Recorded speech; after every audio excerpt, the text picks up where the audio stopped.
and a very warm greeting to all of you from my side. Let us start this talk with a very simple question. What is the first image or thought that comes to your mind when you see or hear the word scenery?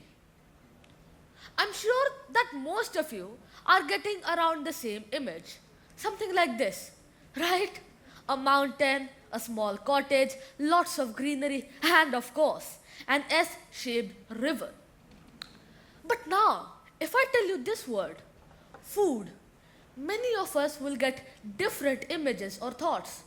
Somebody here might think of vada pav, somebody here might think of samosa, and somebody here might think of paneer paratha. So, why are we all getting different thoughts for food but the same one for scenery? In scenery, we could have also thought of our typical everyday morning with children waiting for the school bus or many people doing yoga in a park or something similar that we see in everyday life. This happens because from ages our ancestors were taught that the scenery always looks like this and the image of a scenery was standardized. But when you come to the topic of food, it wasn't standardized and people were free to imagine whatever they wanted. It was personalized. So in short, what I want to say here is that standardization affects creativity. So before going on and on with the topic, I would like to introduce myself. My name is Aadvik Shrivastava and I am a 12-year-old 7th grader. So coming back to our topic, I would like to share a case study which I recently found out. The study states that at the age of 5, when kids are in preschool, 98% of the kids have creative mindsets. By the age of 10, it drops to around 30%. And in adulthood, it reaches close to 2% only. The study, it clearly shows a trend that with increasing age, creativity decreases, which suggests that children, they didn't lose the creativity. It was trained out of them. I would like to share a personal experience which happened to me very recently. For a school project, we had to submit a case study report. And the teacher told us to be creative and to choose any topic of our choice. I made a logical, informative and nice case study in a font called Cambria Math. When I submitted it, my teacher, she told me to submit the project again with the new font Times New Roman. As you can see, there is barely any difference between both the fonts. But the teacher, she was very rigid and critical. On the way home, I began to wonder that the teacher, she told us to be creative and now she is telling us to use a uniform text size and font. This explains very well how creativity is driven out of children at such a small age. It happens because most education systems are built for efficiency and uniformity, not individuality. Same syllabus, same pace, same exam style, and lastly, the same definition of success. But children, we are not the same. Let me share one more interesting story of Marco and Pablo. Marco, he loves math and he loves to solve math problems for fun. Whereas Pablo, he is a poem writer and he loves to write poems on the last page of his every notebook. Both were best friends, taught by same teacher, and both are extremely intelligent. But only Marco felt confident in class. Why? It is because schools often reward only one type of mindset. Then, anyways, one day the school decided to launch a new program in which students had to work in pairs and create anything interactive to display in the school auditorium. Since they both were best friends, they decided to do it together. They decided to make a poetic math concert, which was perceived by the audience in a very unique, creative and appealing way. They both got tons of applause for their uniqueness, and for the first time in Pablo's life, he felt seen, heard, and respected. This further motivated him and increased his confidence. Okay, now let's hear one more interesting story of Jay and Viru. Jay, he is a fifth grader and he loves gaming. He spends most of his time playing video games, but he couldn't memorize multiplication tables or solve simple mathematics at all. In school, teachers call him weak. Parents worry because he spends hours playing video games. Everyone believes that video games are the problem. Then one day, his cousin Viru came to visit. He observed Jay very carefully. That Jay, he wasn't careless. He was deeply focused and he loved logic. Then Viru got an idea. He decided to create a simple video game in which, for the player to move to the next level, he had to solve simple mathematical questions.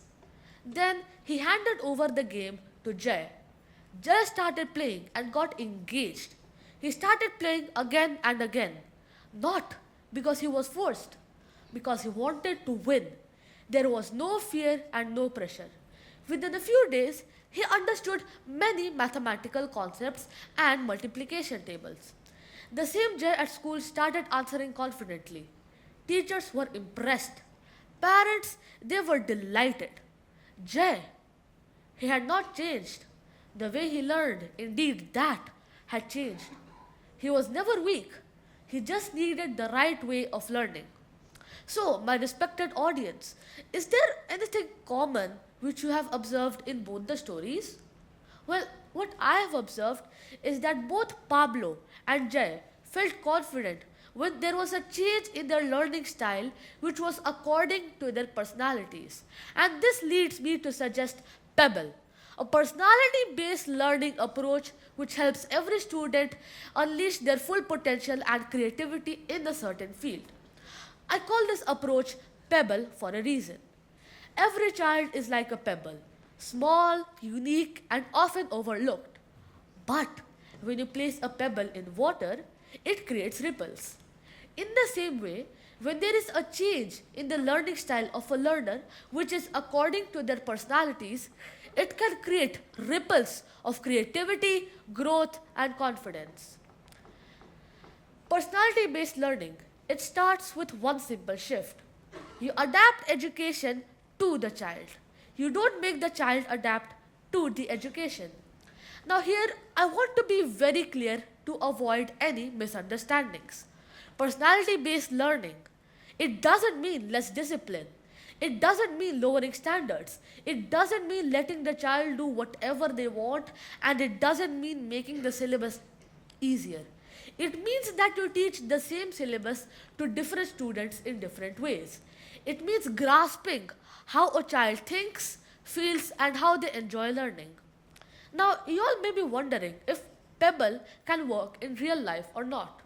Well, I am confident that it can. We can achieve it through the IPE method. It stands for Identify, Plan, and Execute. So first, we need to identify the learner's personality and their learning traits. Next, we need to plan the lessons accordingly in multiple ways. And lastly, we need to execute the plan well. I would like to explain this IPE approach using a very simple real-life example. So, a few weeks ago, we got a science fair project in our school. I got the team of my four friends, and I also got the opportunity to lead the team. Since I knew my friends' personality and learning traits, it was very easy for me to distribute the task amongst us.